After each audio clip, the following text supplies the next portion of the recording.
তুষারের সঙ্গে নীলা ইসরাফিলের আপত্তিকর অডিও লিক হলেও সেখানে জড়ানো হয়েছে আরেক নেত্রী তাজনুবা জাবিনকে। আর এ নিয়ে তীব্র ক্ষোভ জানিয়েছেন তার সহকর্মী ও শোবিজ অঙ্গনের সহযোদ্ধারা। তাজনুবা জাবিন একজন চিকিৎসক ও সাবেক সংবাদ উপস্থাপিকাও। আওয়ামী লীগ সরকার আমলে অনেকে যখন নীরব ছিলেন, তখন শিক্ষার্থীদের উপর হামলার প্রতিবাদে রাস্তায় নেমে এসেছিলেন তাজনুবা, প্রতিবাদ জানান অবিচারের।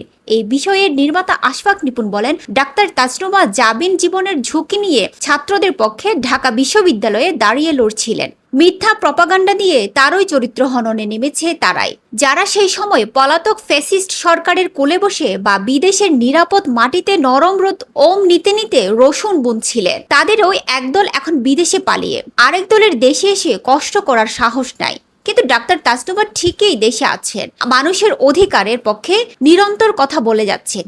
এটাই তাজনুবার সাথে তাদের পার্থক্য, এটাই সাহসের সাথে ভীরুদের পার্থক্য, এটাই বীরের সাথে কাপুরুষের পার্থক্য।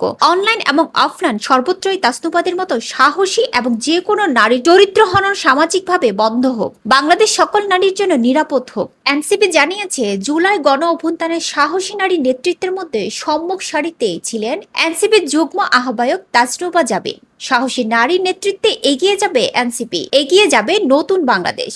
অডিওর বিষয়ে তাজনুবার সাফ বক্তব্য, রাজনীতিতে আসার 3 মাসের মধ্যে আমি যে লড়াইটা দিচ্ছি অনেক কষ্টের, অনেক বুঝার। জুলাইকে কাছ থেকে দেখার পর শুধু এই দেশের টানে আমি আমার ব্যক্তিগত পরিসর ছেড়ে রাজনীতিতে।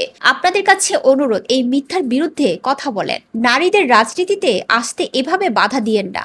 জেনে রাখবেন, এই মিথ্যার বিরুদ্ধে কথা বলা মানে আগামীতে রাজনীতিতে আসা যোগ্য দেশপ্রেমিক নারী রাজনীতিদের পক্ষে কথা বলে তাদের জন্য পথ তৈরি করা।